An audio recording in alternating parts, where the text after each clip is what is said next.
ఈ రోజు ఒక చరిత్ర సృష్టించే దినమని మనం భావించవచ్చు. ఎందుకంటే ఈ కర్రెగుట్ట ప్రాంతం అది జిఎస్ఎల్ మెడికల్ ఇన్స్టిట్యూషన్స్ మరియు కిమ్యూ ఇంటర్నేషనల్ యూనివర్సిటీ భాగస్వామ్యంతో ఇండియన్ అలైన్డ్ ఎంబీబీఎస్ కోర్స్ అడ్మిషన్లు అందిస్తోంది నియో. దాదాపు 50 సంవత్సరాల నుండి ప్రభుత్వ పరంగా ఎవరు కూడా అక్కడ పోయే ధైర్యం చేయలేదు. అక్కడ దాదాపు 40-50 సంవత్సరాల నుండి అది ఒక నక్సలైట్ల డెన్ అని భావించడం జరిగింది. అదే కాకుండా దట్టమైన అడవి మరియు మావోయిస్టులు తిరిగే ప్రాంతం.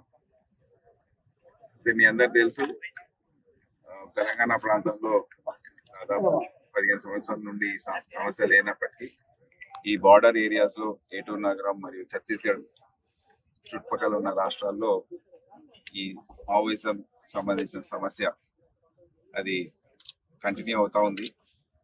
అయితే 2 సంవత్సరాల నుండి కేంద్ర ప్రభుత్వం మళ్ళీ ఈ అన్ని రాష్ట్రాలు కలిసి ఒక వ్యూహం ప్రకారం ఆపరేషన్ కగార్ అని చేపట్టడంతో ఆ సమస్యకు మనము అంతం పలికించామని చెప్పవచ్చు. ఎందుకంటే మావోయిస్ట్ సీనియర్ లీడర్షిప్ ఏదైతే ఉందో సెంట్రల్ కమిటీ మెంబర్స్ అందరు కూడా దాదాపుగా సరెండర్ అయిపోయారు, లేకపోతే ఎన్కౌంటర్లలో చనిపోయారు. మొత్తం క్యాడర్ కూడా ఏదైతే ఉందో అన్ని ర్యాంక్స్ నుంచి దళం మెంబర్స్ నుంచి విలేజ్ కమిటీ మెంబర్స్ దగ్గర నుండి పెద్ద ఎత్తున అన్ని రాష్ట్రాల్లో వాళ్ళు సరెండర్ అయిపోయారు. ఆయుధాలతో సహా వాళ్ళు వచ్చి ప్రభుత్వానికి లొంగిపోయారు. సో దానికి తగ్గట్టు కేంద్ర ప్రభుత్వం మరియు రాష్ట్ర ప్రభుత్వాలు అన్ని కూడా పునరావాస కార్యక్రమాలు చేపట్టింది. వారిపైన ఉన్న రివార్డ్ అమౌంట్స్ వాళ్ళకి ఇవ్వడము, ఎవరికైతే రివార్డ్స్ లేవో వారికి ఫైనాన్షియల్ అసిస్టెన్స్ వేరే రకంగా చేయడం, ఇవన్నీ కూడా చేశారు. అదే కాకుండా వారికి భూమి ఇప్పియడము, వ్యవసాయం కోసం లేకపోతే ఇల్లు కట్టుకోవడానికి అవి కూడా చేయడం జరిగింది. ఈరోజు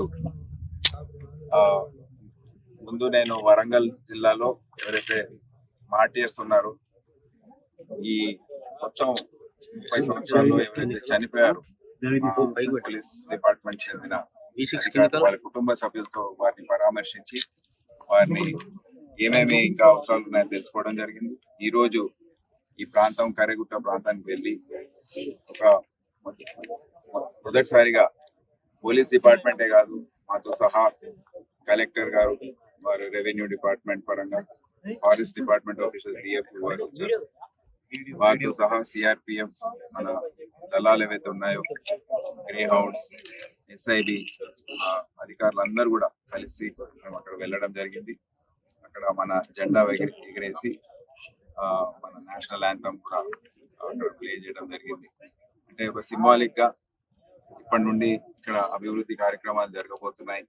ఏవైతే గ్రామాలు ఉన్నాయో చుట్టుపక్కల దాదాపు 40-50 సంవత్సరాల నుండి ఎటువంటి అభివృద్ధికి నోచుకోలేదు.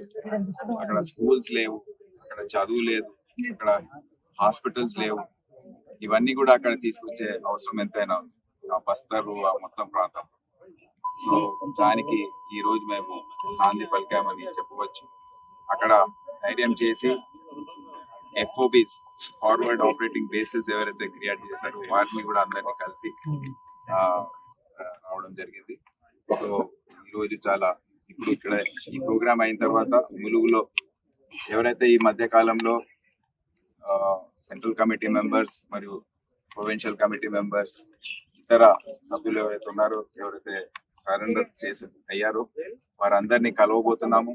మరి వారు ఏ విధంగా ఉన్నారు, వారు జనజీవన స్రవంతిలో కలవడానికి ఏమేమి అవసరము, వారికి ఇంకా ఉపాధి గురించి ఇటువంటి సమస్యలన్నీ కూడా కనుక్కొని వారికి మన రాష్ట్ర ప్రభుత్వం ఇచ్చే హెల్త్ కార్డ్స్ ఏవైతే ఉన్నాయో అవి కూడా వారికి డిస్ట్రిబ్యూట్ చేసి మరి పునరావాస కార్యక్రమాలు ఏవైతే ఉన్నాయో సరిగ్గా జరుగుతున్నాయా లేవా అనేది సమీక్షించి ముందుకు వారి పైన నిఘా పెట్టి మరి అన్ని విధాలుగా ఈ మళ్ళీ ఈ నక్సలైట్ల సమస్య కానివ్వండి, ఈ మావోయిస్టుల సమస్య కానీ మళ్ళీ దానికి ఆజీవం అనేది రాకుండా, మళ్ళీ పునరావృతం కాకుండా అన్ని చర్యలు మేము రాష్ట్ర ప్రభుత్వం తరఫున ఈ ఏరియాలో డెవలప్మెంట్ జరిగే విధంగా చర్యలు తీసుకోబోతున్నామని మీ అందరికీ తెలియజేస్తాం.